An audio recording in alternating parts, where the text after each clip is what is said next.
this determinateness, which constitutes the essential character of the thing and distinguishes it from all others, is now defined in such a way that the thing is thereby in opposition to other things, but is supposed to preserve its independence in this opposition.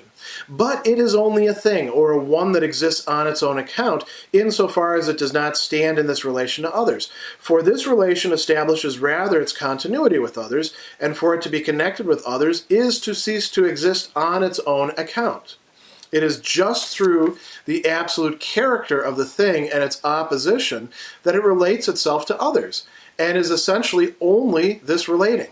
The relation, however, is the negation of its self-subsistence, and it is really the essential property of the thing that is its undoing.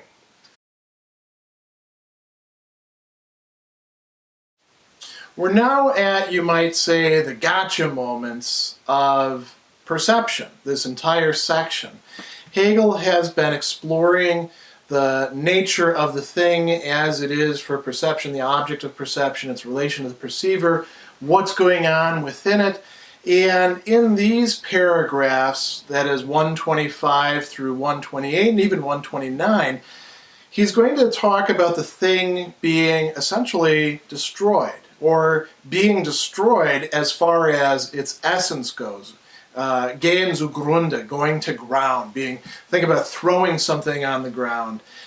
And we don't have a complete vanishing of the thing, but the thing as something substantive, as what it was that we are going to take as our beginning point, as our launching off point, is now going to reveal itself as not being adequate to provide that to us, and that what's really going on is more on the side of consciousness, which saw itself as being the inessential, than what's going on the side of the thing. So let's see how that takes place in 125 first. It says, this determinateness which constitutes the essential character of the thing. Well, what is that determinateness? It's unity. It's being a one, as opposed to being an also. And distinguishes it from all others, is now defined in such a way that the thing is therefore in opposition to other things. We've seen this movement before with the thing and its properties. The properties were opposed to each other, now the things are opposed to each other. But this opposition conceals a, not quite identity, but at least similarity between the things that are opposed. Why? Well, insofar as each one of them is a thing, each one of them is a unity. And here in this section, and the sections that are going to follow, we see that unity, strangely enough, isn't unified. There's an equivocality to the sense of unity. There's a hunger or a desire on the part of unity to be something more than it turns out to be. I know that sounds a little paradoxical, but you'll see what I'm talking about as we go through this. So all of these have unity in common, which means that insofar as the things are unified ones, they're all pretty much the same. They lack that distinction. You might say the unity is canceling out the opposition. Now that's a problem, because we want the thing as a unified whole to be something that stands over and against other things. So he says, it's only a thing or a one that exists on its own account, insofar as it does not stand in this relation to others. For this relation of opposition, establishes rather its continuity with others. It turns out that seeming opposition gives way to similarity or continuity or having something in common and therefore not existing entirely on its own. This is going to be an example that shouldn't really, strictly speaking, be applied right here in this portion of Hegel, because it has to do with persons, not with things. But when we talk about people, wanting to differentiate themselves from others, and then consumerism coming in and offering them a whole plethora of ways in which, by buying something from the Land's End catalog or whatever other catalog you want, you can show what a nonconformist, standoffish individual you are, just like all the others. that's sort of what we're talking about going on here, this time at the level of perception of things. So he says, to be connected with others is to cease to exist on its own account. Now, that doesn't mean to cease to exist entirely, but it means that the thing ceases to exist on its own account, and this absolute character that we're going to talk about is, you might say, called into question. We have to ask, well, what is this absolute character? What does that possibly mean? He says it's just through the absolute character of the thing and its opposition that it relates itself to others. And it is essentially only this relating. So this absolute character, which we took as being determinative, giving the thing a determinateness, a Bestimmtheit, specifying it as this thing, turns out to be a relation to other things. He just talks about one thing, but we could think about an entire manifold of things in which the thing is losing itself. He says this relation, however, is the negation of its self-subsistence. It turns out that the unity, the being by itself, gives way by its own self-opposing, by its own unfolding, to this relatedness which submerges the thing into a whole field of other things. It's really the essential property of the thing that is its own undoing, he says. What do we have going on here? The typical dialectical process where we have something that, appears to be the way it is. It self-others. It turns out that there's more going on within it. It gives rise to its own opposition.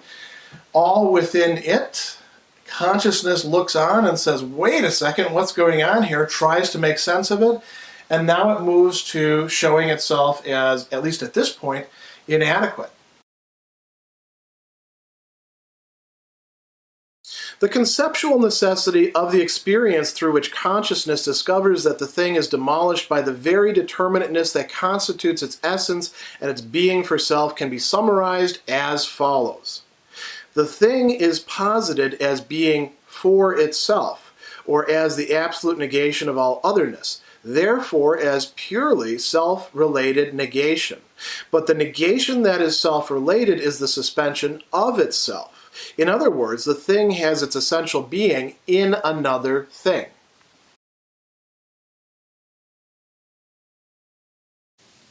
In section 126, Hegel is following out the implications of what we just talked about in 125 and spelling them out in a little bit more metaphysical detail. But he's also stressing that what is going on here is that consciousness has an experience of a kind of necessity, a Notwendigkeit, the having to be a certain way. Or you could think about it as, if we want to play on words, a lack as well. The experience of things not being able to be as that we'd like them to be. What is it experiencing in all of this? Well, the thing is some sort of determinateness. I mean, we've stressed this the entire time. The thing has properties. The thing is salt. The thing is chalk. The thing is a blue cloth. The thing is the camera. But each thing follows out this kind of trajectory, this dialectical process. And the very determinateness, the Bestimmtheit, the being determined. By the way, I got just a little bit of a digression here.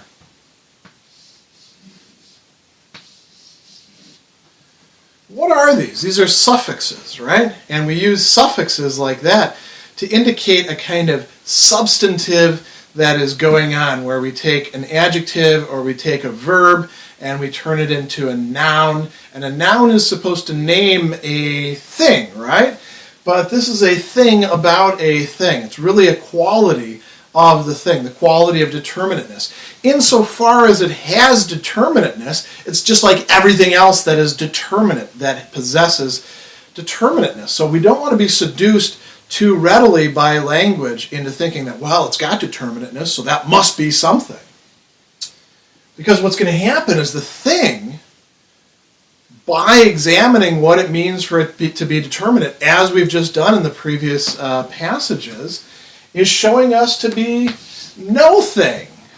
Not a thing, at least in the sense of being something that can be totally independent of all of its relations with everything else. At least it doesn't have an essence at this point, or being for itself.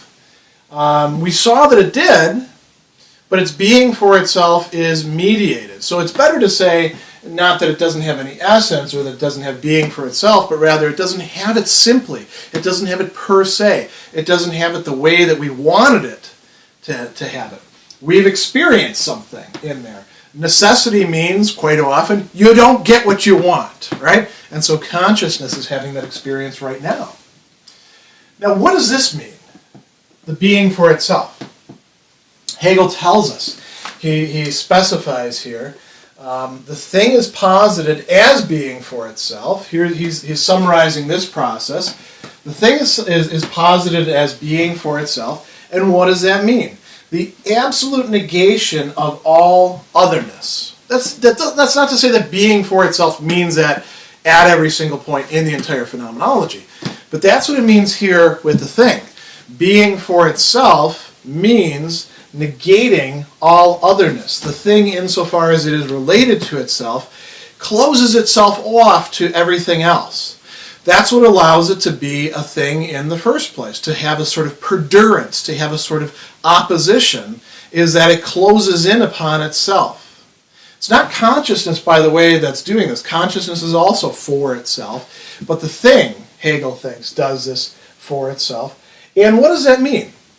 That means, he says, that it is a purely self-related negation. Here's where it gets really interesting, if you pay close attention to what's going on. So it's a purely self-related negation. What the hell does that mean? That's very abstract, isn't it? A purely self-related negation. What could that possibly add up to? So it's purely self-related. It is also a negation at the same time. We saw that it was a negation, we thought, of all otherness, but since there isn't any otherness within that, you might say, shell or perfectly rounded sphere that is constituting the thing, it can only be related to itself. And so what is it negating? It's negating itself. What does that mean? That means that the thing has lost its thingliness, or its Thingheit, Dingheit in German, thingness in English. And where is its support going to lie? Well, he tells us here. In other words, the thing has its essential being in another thing. Not in itself, but in another thing. So its essence lies now outside of itself within something else. In fact, the definition of the object as it has emerged has shown itself to contain nothing else. The object is defined as having within it an essential property which constitutes its simple being for self. But along with this simple nature, the object is also to contain diversity, which, though necessary, is not to constitute its essential determinateness. This, however, is a distinction that is still only nominal. The unessential, which is nonetheless supposed to be necessary, cancels itself out. It is what has just been called the negation of itself. In section 127, Hegel is not letting up. He's just hammering away at the poor thing, saying, here's how you're wrong, here's how you're wrong, here's how you're wrong. Or not wrong so much, but here's how you don't measure up. So he's going to show us again. We've been through all this before. The thing has an essential property of unity. The thing is what it is, right? A piece of chalk is a piece of chalk. And that is its being for itself. So this is a way in which the thing, through its essential property, is related to itself. We've just spelled out some of the implications of that being for itself. There's still some yet to come. So that's one side of the thing, of the object. But on the other side, it's a diversity of properties, right? And each of these properties we saw is in a certain way a sensuous universal. The thing itself is being grasped through sense perception. And why does Hegel at this point use this interesting language of saying that this diversity of properties is necessary to the thing? Well, because let's use this piece of chalk, or think about the old familiar salt example. If this is just whiteness, it's not chalk. There has to be a diversity of properties. Those properties cannot all be the same. They must be opposed to each other. So we need this structure there. That is necessary in order to have a thing, in order to have something that we can perceive as an object of perception. But he goes on to say, this is not, here we go, to constitute its essential determinateness. It's necessary, but it's not to constitute its essential determinateness. This is not the same thing as this.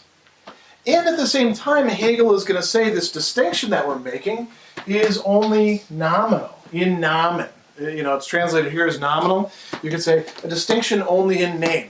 Like if you're going to call me Dr. Sadler and also Gregory, right? Or the only people who call me Gregory are people who don't know me, Greg, right? I am the same object. I am the same thing. I'm being discussed under different names. Hegel's saying, in a certain way, what we really sense is this. What we really encounter, what we really perceive is the object. And these are just aspects of it. But this side right here is, as he points out, it's canceling itself out. He says, this, however, is a distinction that's only nominal. The unessential, which is nonetheless supposed to be necessary, so we have something that's necessary but unessential, cancels itself out. And we'll talk about the German term there in a second. It is what has just been called the negation of itself. So in section 126, when we came up with this negation of itself, which led us, by the way, to what? The other thing, right? What we've got going on here is the process of Aufhebung, right? There's a term that you need to know for Hegel. We've talked about this many times. In this case, it says it hebt sich selbst auf, right? So it sublates itself. It cancels itself out. It's something active. It is doing something to itself. This raises some issues. Well, we just thought that it doesn't actually have a self, a determinate self. So how the hell is it doing that? That's what we're going to talk about in the next section. With this, the last insofar that separated being for self from being for another falls away. On the contrary, the object is in one and the same respect the opposite of itself. It is for itself insofar as it is for another, and it is for another insofar as it is for itself. It is for itself reflected into itself, a one. But this for itself, this reflection into being, this being a one, is posited in a unity with its opposite, with its being for another, and hence only as cancelled. In other words, this being for self is just as unessential as the only aspect that was supposed to be unessential, that is, the relationship to another.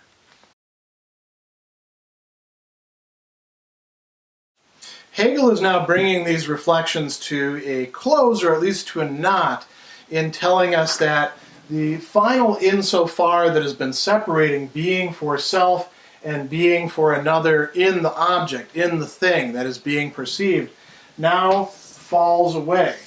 So the distance between these is lost. Interestingly, there's going to be some more insofars, as we're going to see, right? And what we've got going on here, I deliberately used an X here, because we have what's called a chiastic structure. A chiasm is an X. So we have being for another showing up here. We have being for self showing up here. whenever you say something that has this sort of structure, it's a rhetorical way of putting things in terms of an X. We call that a chiasm, from the Greek word for X. Well, it's not for X, actually. That's a different one. That's a different letter. But it looks like an X, right? The chi. So, what is Hegel saying here? This distinction between being for self and being for another is breaking down, and it's breaking down in some rather interesting ways. I usually don't skip right to the very end of a passage, but I'm going to do that in this case, because look at what he's saying here. Being for self is just as unessential as the only aspect that was supposed to be unessential, that is, the relation to another. So, before, we at least had, one part of the thing is really inessential, and we're jumping around like, well, is it this part? No, this turns out to be inessential. Is it this part over here? And we're going back and forth. Now Hegel's actually going to say, joke's been on us. Both of them are inessential. Neither one of us gives to us what the thing really is. Why? That's what we want to find out in this section. So let's follow it out. He says, the object is in one and the same respect the opposite of itself. How is it the opposite of itself? The way he explains that is saying that it's being for self, or it is for itself insofar as it is for another. Now let's actually chart out for ourselves what that means. This means that it has that essentiality, it has that closed-innedness, it has that relatedness to itself insofar as it is for another. As we've seen, the thing requires at least one other thing in order for itself to have its being for self, in order for itself to you can't, again, use sort of anthropomorphic things, you can't turn your back on somebody if there's nobody else to turn your back on. It doesn't make any difference turning your back on a book. You need another person to turn your back on. The thing needs another thing, but that means that it has to give up, to a certain extent, that pure self-sufficiency of the being for self in being for another. It has to make itself vulnerable to the other, you might say. Along with this, he says that being for another, or it exists for another, it is for another, insofar as it is for itself.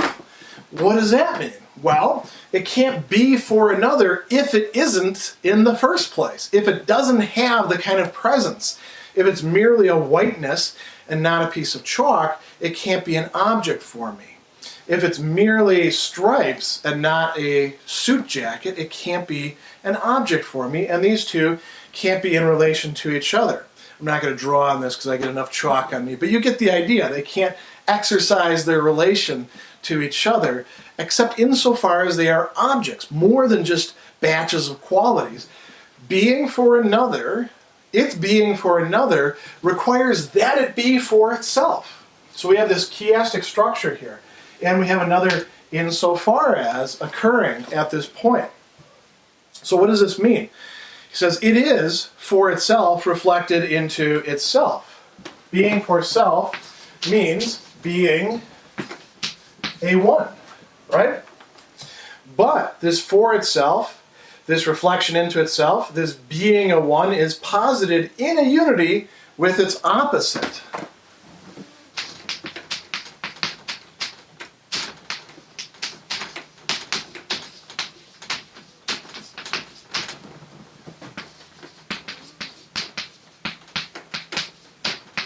So,